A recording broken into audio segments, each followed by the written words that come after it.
Welcome into OutKick the show. I am your fearless leader, Clay Travis. Get your popcorn.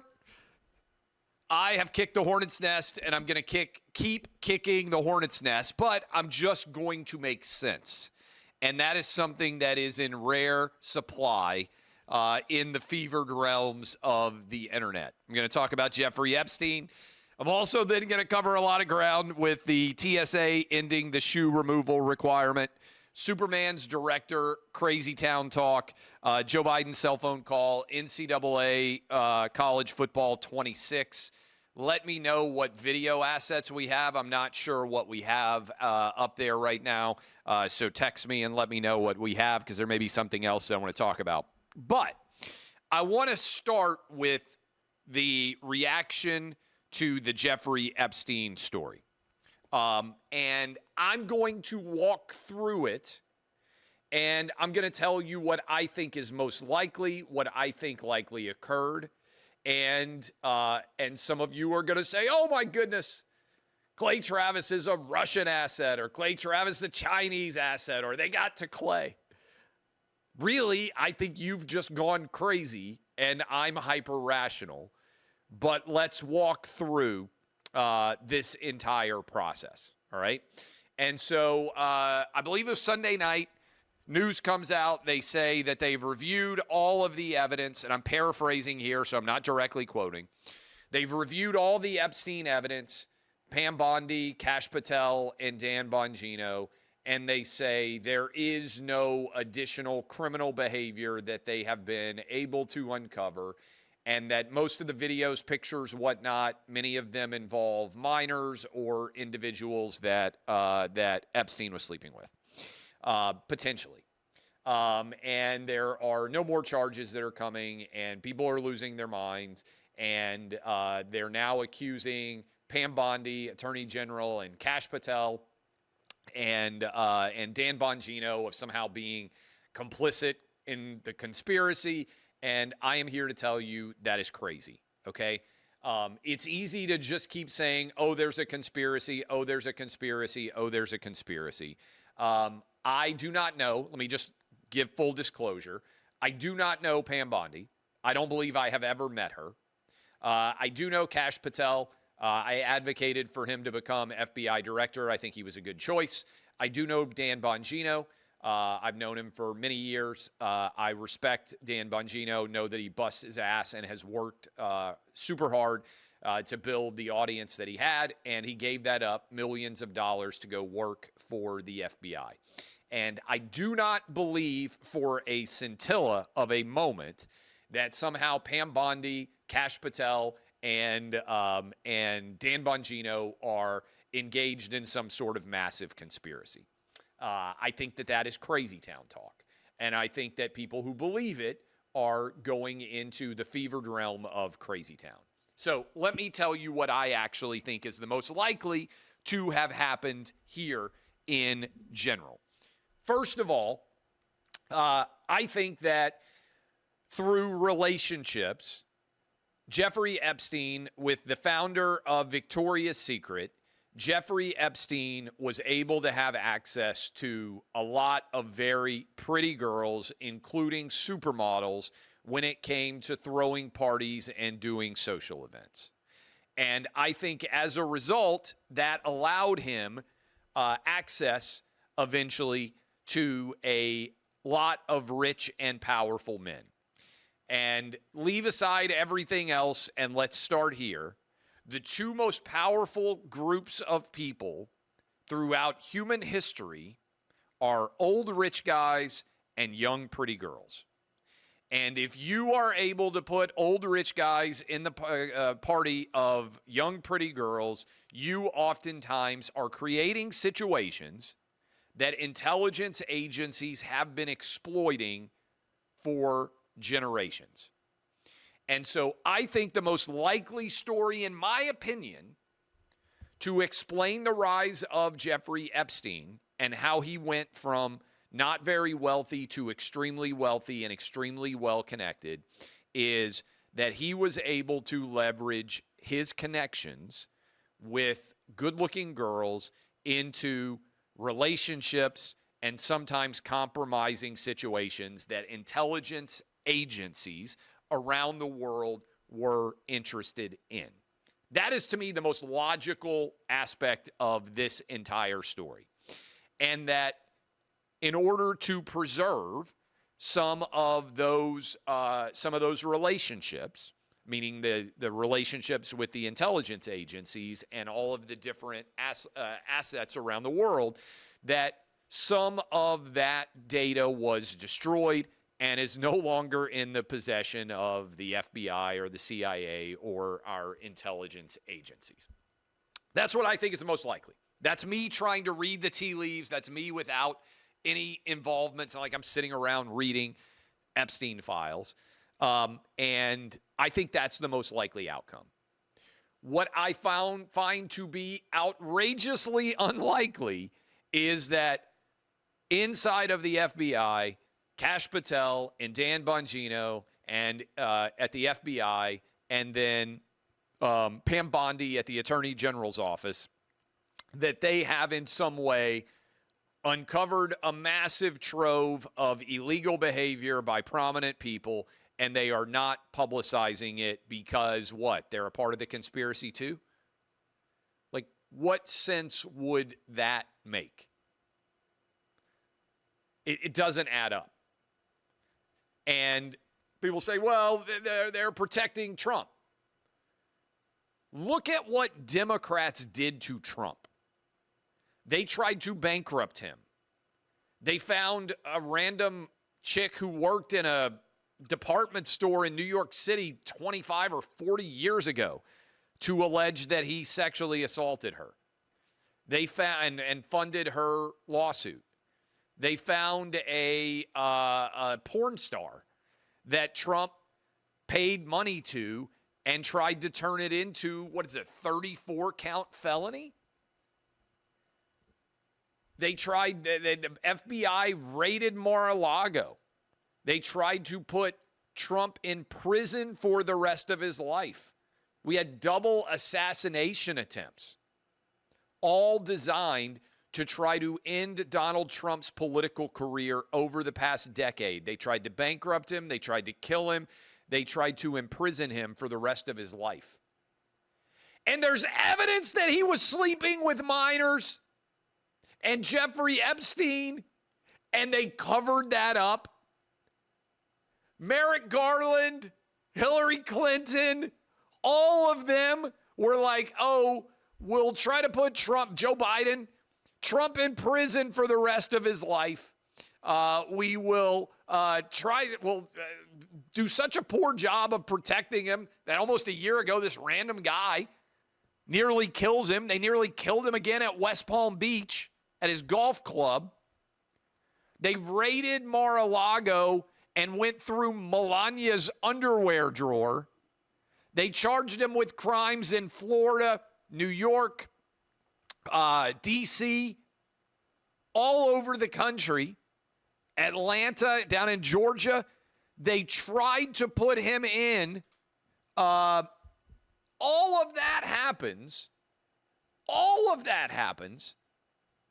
And you think Democrats were like, but we're going to draw the line. We're not going to say anything about Trump's connection to Jeffrey Epstein. It's crazy, okay? The Epstein data that is out, the stories that I have seen, okay, so the idea that somehow Trump is being protected is, to me, crazy and does not add up. If Democrats had Trump dead to rights with Epstein, they would have dropped all that information the minute that they could. What do I have as evidence of that? Every aspect of their behavior since. They leaked his freaking tax returns. They have gone through every aspect of his life with a fine-tooth comb. They accused him of a P-tape with Russia. They said that Vladimir Putin bought the election for him and that he colluded with Russia to be elected president. All of these things, and you're telling me they drew the line on his involvement with Epstein? It doesn't add up, okay? I'm just telling you this. People get upset when you challenge conspiracies. Sometimes conspiracies make sense. I think we were lied to about a lot of things related to COVID. Who benefits from the Epstein files? Who? Who benefits from every Democrat and every Republican not releasing the information? It's just the grand conspiracy theory here is too large, okay?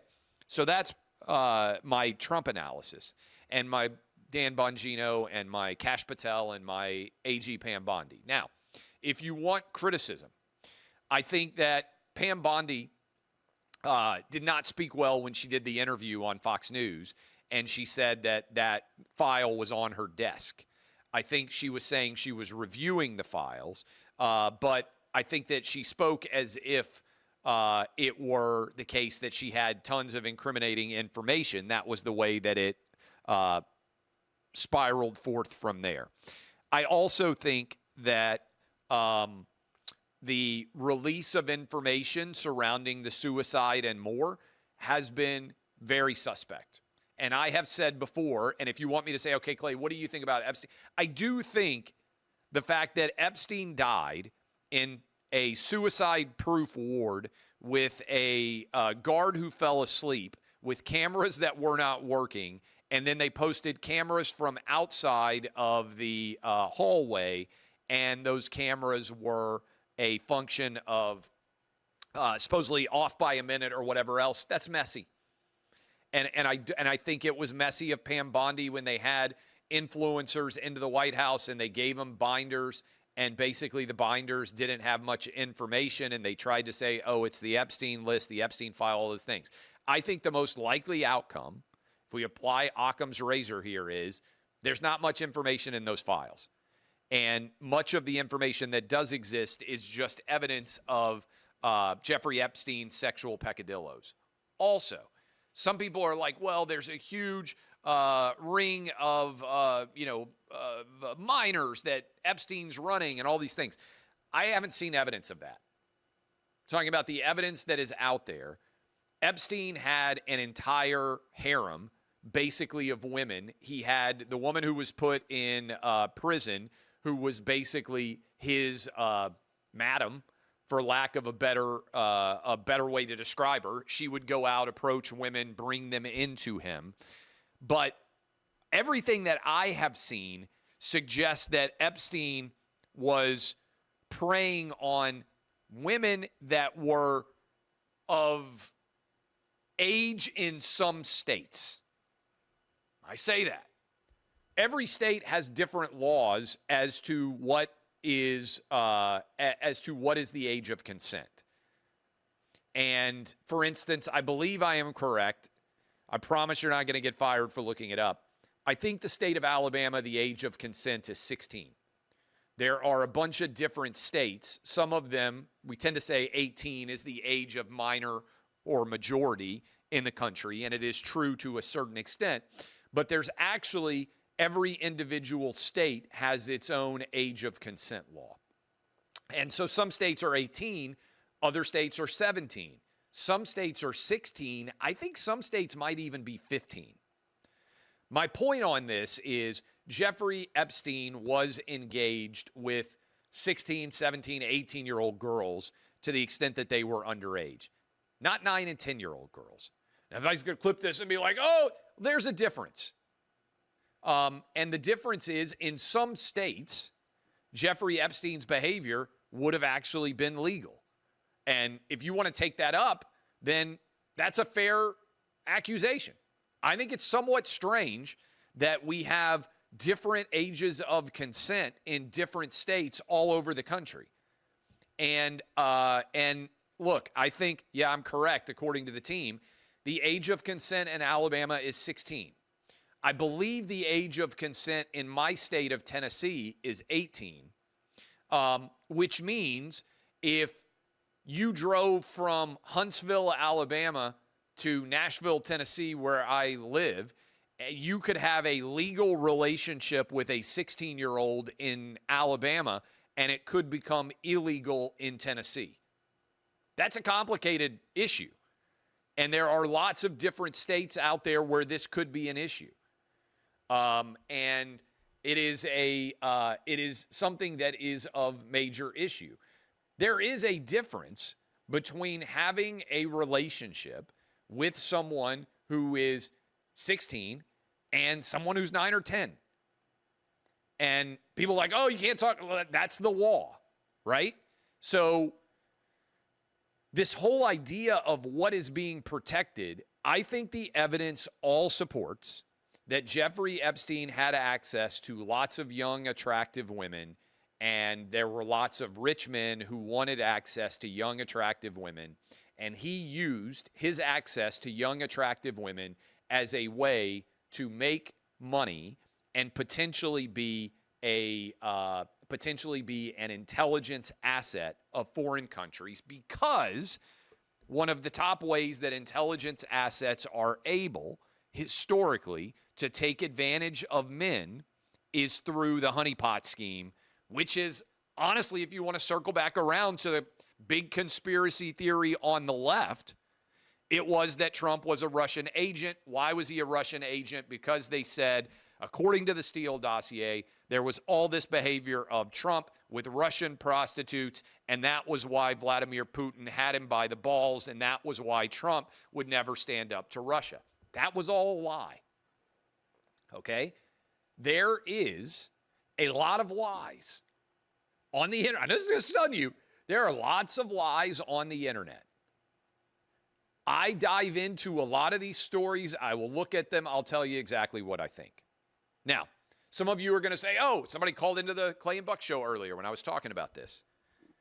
What do I have to gain from telling you any of this? I could just go on this show and I could be like, the Epstein files prove that everybody who is famous and rich in the country is a huge pedophile, and they're all being protected, and this huge conspiracy is keeping everybody from being charged and all these different things, okay? Including Donald Trump and Bill Clinton. And some of you would say, yes, Clay Travis, you're speaking the truth. I don't think the evidence supports that. I don't. And so you may be watching, you may disagree, that's fine. And you can even attack me and say, oh, they got to Clay. How? What do I have other than the fact that I like to do these shows? Honest question. I can walk away. I've got everything that I want. I kid my wife every now and then when we're sitting on the beach. Hey, one day I'm just going to take my phone, I'm going to throw it into the ocean, and I'm just going to travel the world, and you're not going to be able, nobody's going to be able to find me. I don't have to do this.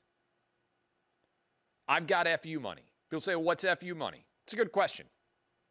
I don't know, but I know I got it. To me, FU money is you could walk away tomorrow, never need to work, and you could still say whatever you think about any issue under the sun. Maybe that's a different dollar for everybody. I'm worth over $100 million now. To me, that's definitely FU money. If I was worth $20 million, I think that's close to FU money. I would say $50 million is FU money. If you can walk away and make millions of dollars in interest a year and never have to work, to me, that's FU money. I think the people who are actually susceptible to being manipulated are the people that have to work, the people that have to have a job. And I've been in that camp before, and that was risky to say what I thought when I didn't have protection, because I could get fired, because I didn't own a company. Like, I've been there before. Trust me, I know what that's like. And the reason why I think it's important to speak out is people like Dan Bongino gave up millions of dollars to go work for the government. He didn't need that job. Trump is an example of this. He doesn't need the job. He was filthy rich already. You think that that's what's going on? I can tell you this right now. I already have more money than I could ever spend for the rest of my life.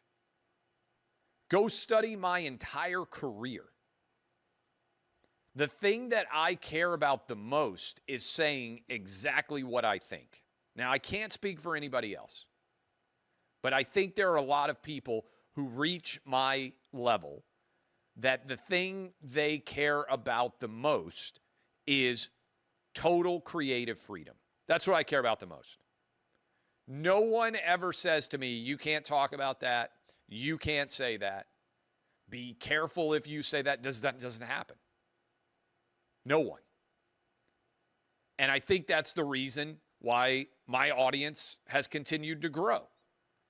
You don't have to agree with me on everything. In fact, you shouldn't agree with me on everything.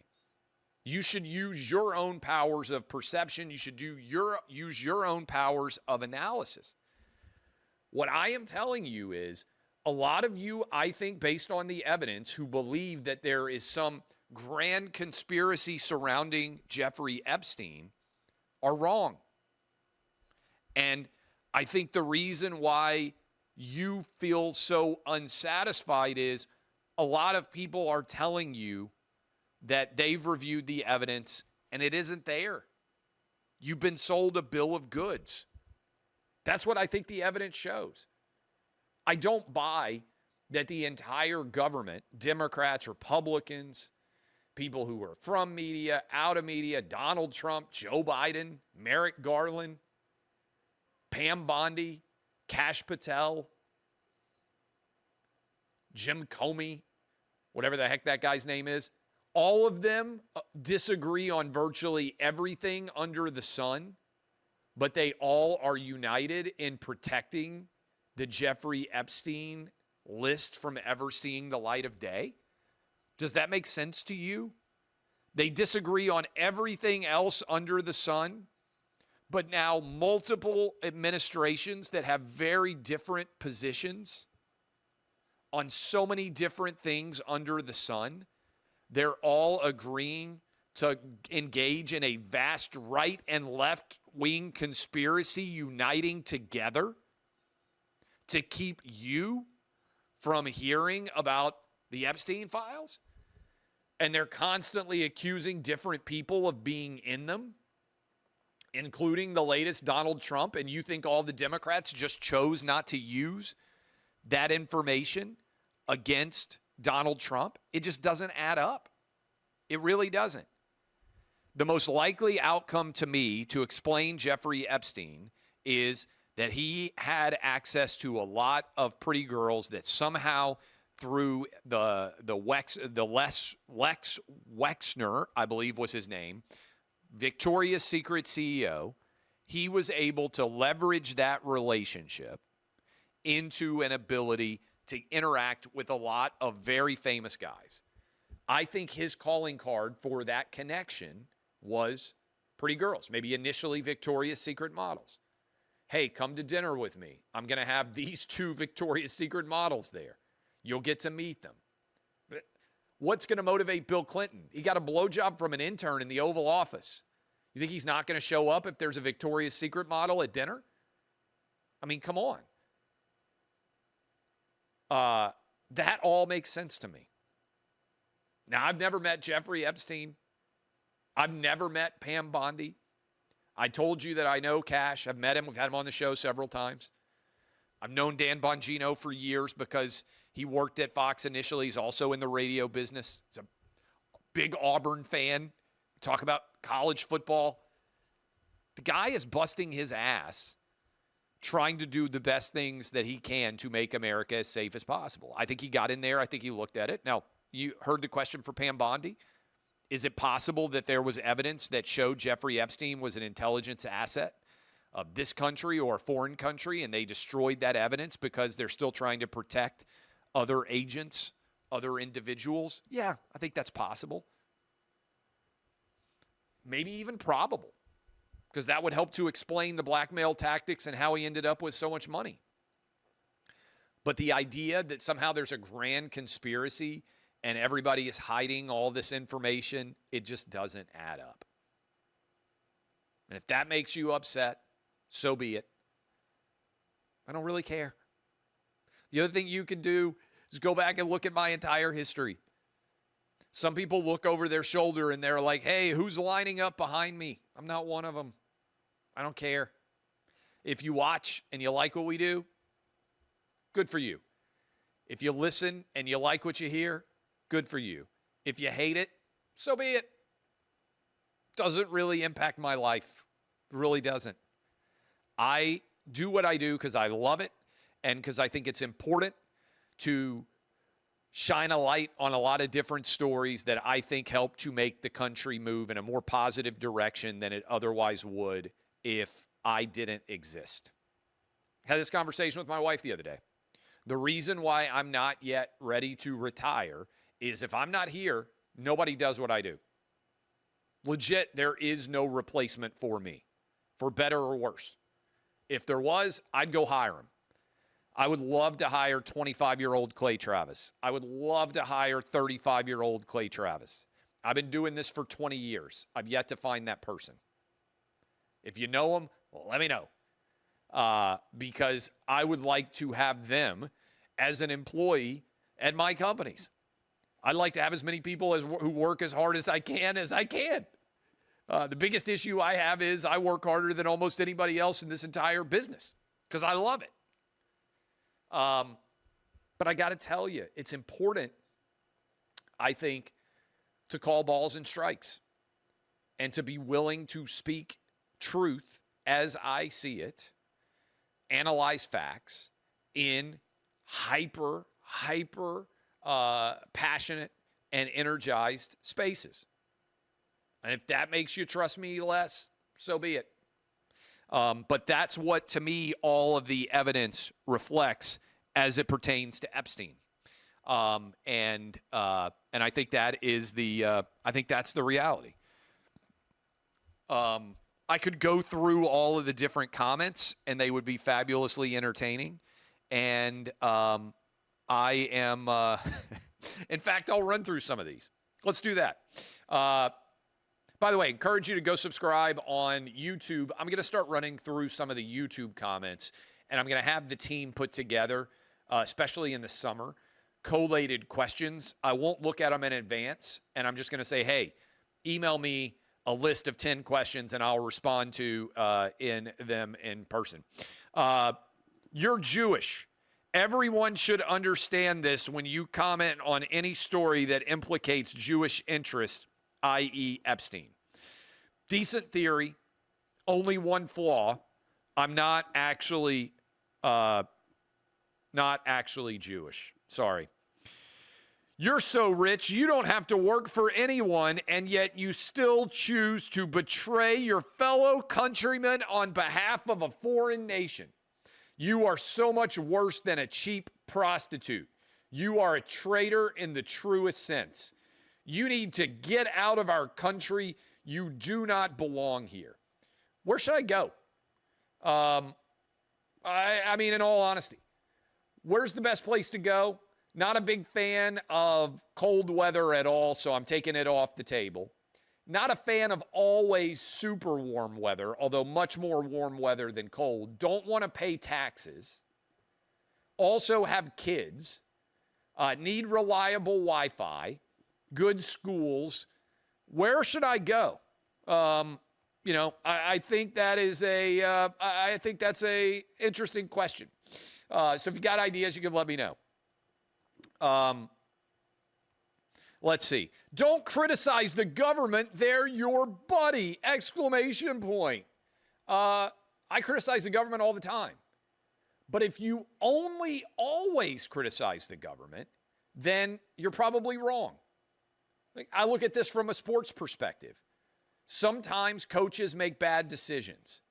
But if the coach always makes the wrong decision, well, you should fire him and get a new one. That's why we have elections. Sometimes people inside of the government do a good job. I think Marco Rubio's doing a really good job. I think Donald Trump is doing a really good job. I like the job that J.D. Vance is doing. I like the job that Stephen Miller is doing. There are a lot of people I can point to right now. Marty McCary, Jay Bhattacharya.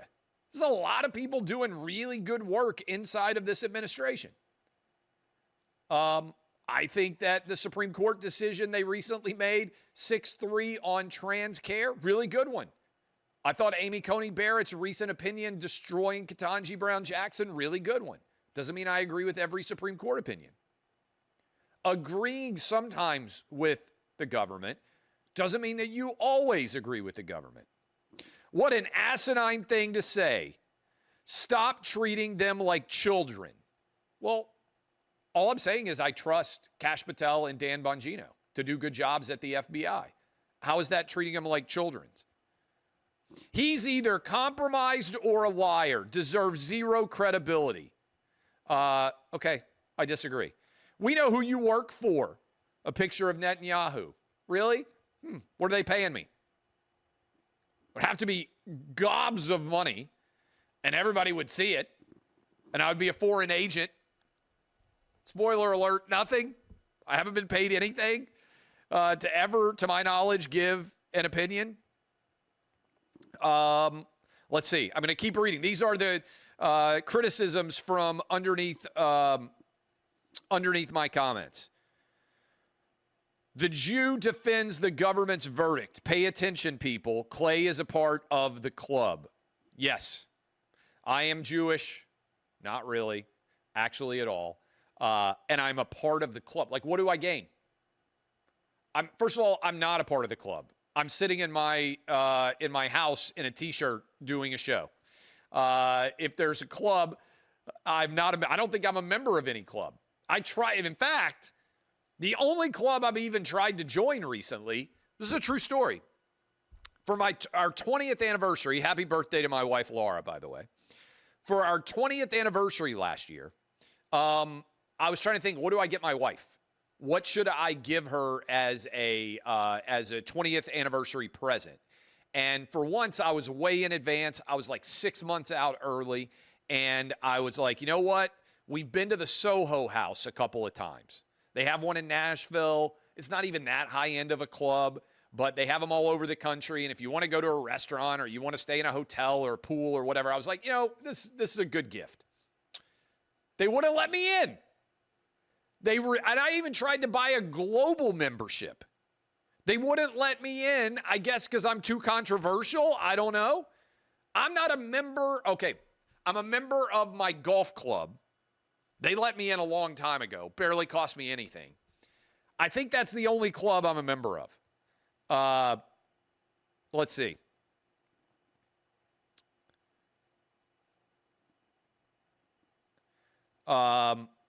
Let's see. Some of these people are crazy. Let's see.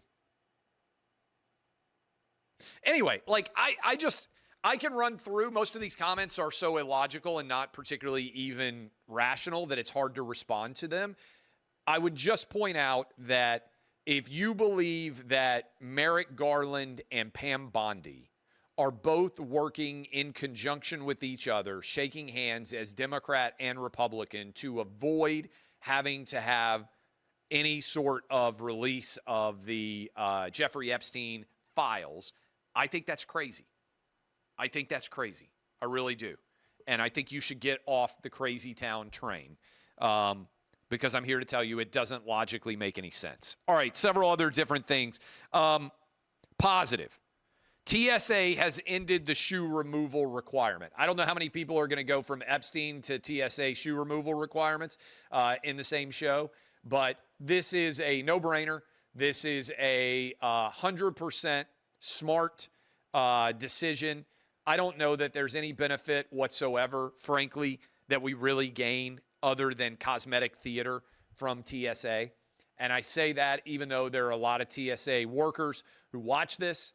In fact, the last time I went through, guy stopped me. He's like, I watch your shows on YouTube all the time. Love you. Well, sorry, but I don't think your job actually matters that much. And I don't think it makes us that much safer.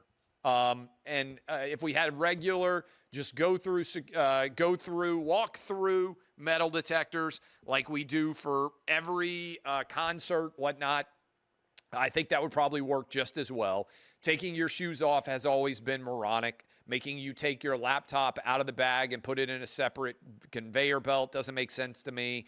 The fact I have the TSA pre-check, so I didn't have to take my shoes off. The fact that if you're under 12, you don't have to take your shoes off. The fact that if you're over, whatever it is 75? If you're over 75 or 65, whatever the math, I think it's 75, you don't have to take your shoes off. I'm glad that they have changed this rule. It is sanity returning some small measure. It will probably make it a little bit easier to get through the TSA security lines. This, to me, is ultimately a very positive result. So, positive side, government doing things that actually make sense. NCAA College Football 26 has come out.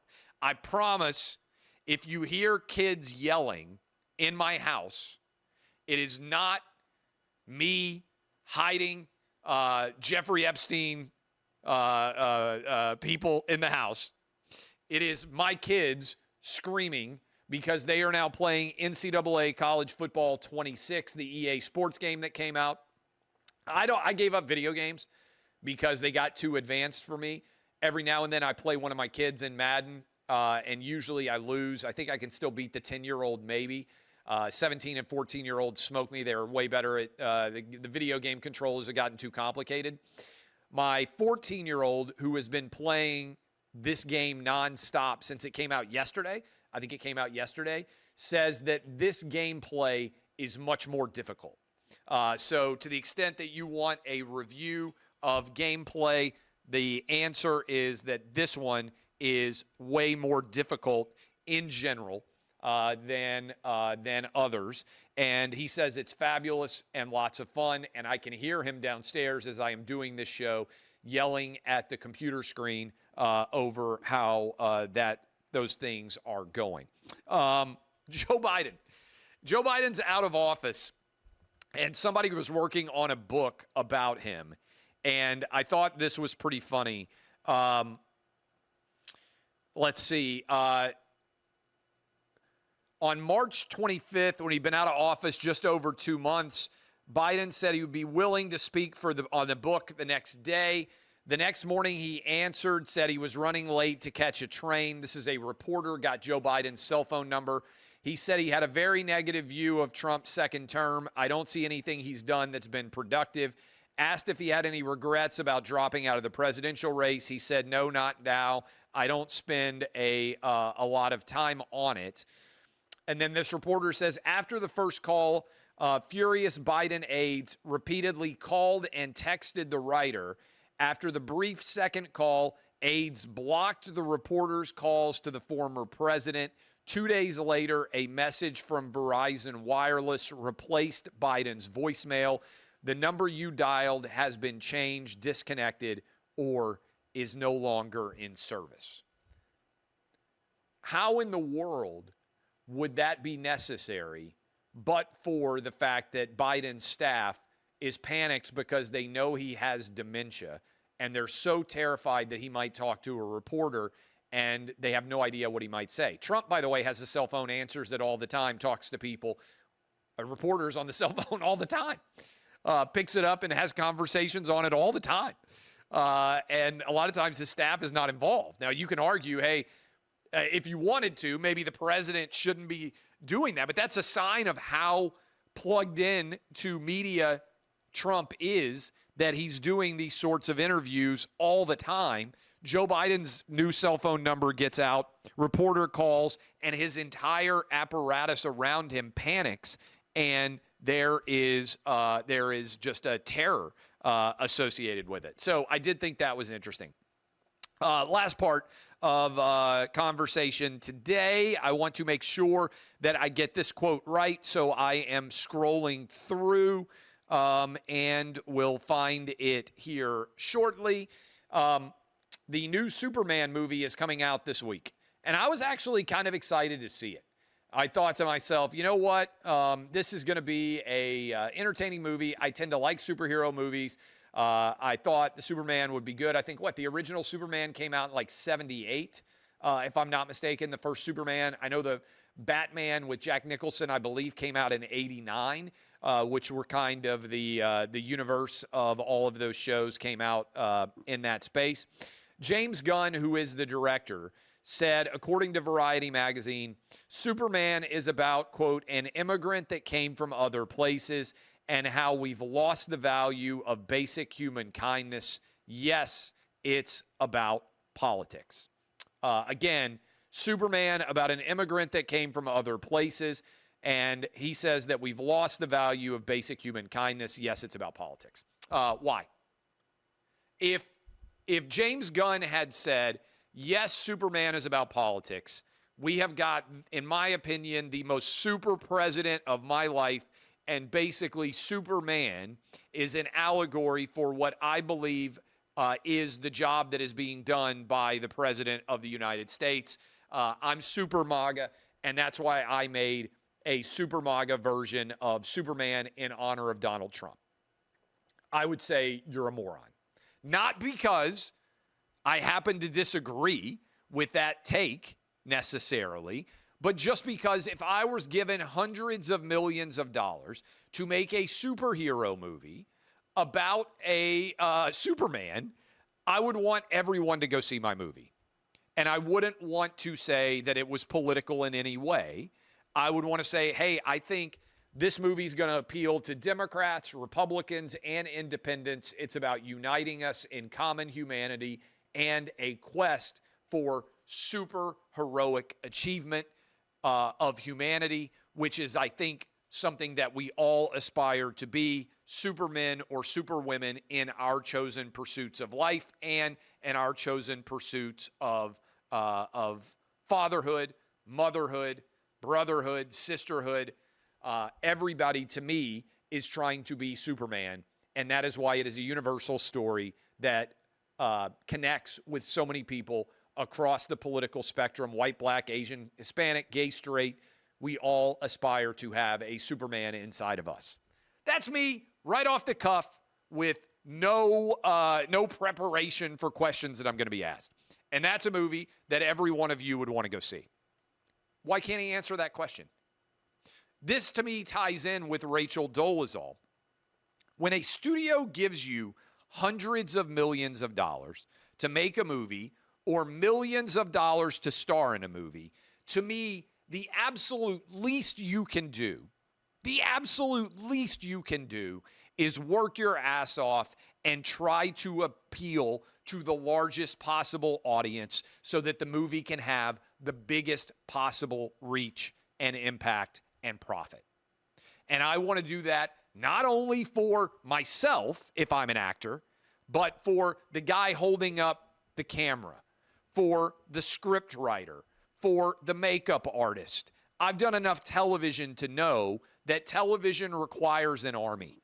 There's a huge collection of people that are involved in trying to put on a television program. I've been in one movie, Lady Ballers with the Daily Wire. I was blown away by the number of people that were required in order to make that movie. That's only... Now, look, I worked on the Fox a lot, so I have been involved in seeing a lot of different movies and television shows be made. I've done a lot of television over the years. I'm telling you, I want to work as hard as I can on those shows because I think my job is actually the easiest. I really do. Especially like if you're a guest, you sit down, you talk into the camera. I don't have to worry about the tech. I don't have to worry about whether the guests are going to show up, all these different things. I just have to talk into a microphone. I want that to be as successful as possible because I want us to employ as many people as I can, and because I want the investment that the studio put into me to be as successful as it possibly can. Because ultimately, why are you trying to make a movie like Superman unless you aspire to have the biggest possible audience for it? You are reaching for a super audience when you try to make a movie like Superman. So I wouldn't say, hey, this is an allegory for Trump, who I think is Superman. And I wouldn't say, hey, this is about my views on immigration. It's extremely political. And if you disagree, you're a moron. I wouldn't say that if I were making that movie. Now, that's not my business. I sit down, I tell you exactly what I think. People watch or they don't watch. They listen or they don't listen. That's how the marketplace works. Over the last 20 years, a lot of people have watched, a lot of people have listened. And that's why I'm here talking to you every single day. And I would take a different measure of advice in the meantime. All right, if I were talking about Superman, I'm not going to go see it now. I don't know. What does the ticket cost now? $20 on IMAX? Maybe more now, frankly. I'm not going to go watch it. I would have gone and watched it if I hadn't seen that quote. Maybe there's not very many people like me. But I definitely know there's not people who are going to go watch it now because he said it's super political and it has to do with immigration. He hasn't gained any audience at all, and I think he's probably lost some. And that's bad business if your job is to try to appeal to everyone across the whole spectrum of the political universe, which is what I would think a movie about Superman would be trying to do. All right. I love all of you. DBAP unless you need to SBAP. I'm Clay Travis. If you like the show, make sure you share it. Give us some comments down at YouTube, and we'll start to pull some of those. I'm going to have the team look in there and grab some of those, and occasionally I'll respond. Appreciate all of you. DBAP unless you need to SBAP. I'm Clay Travis. This has been OutKick, the show.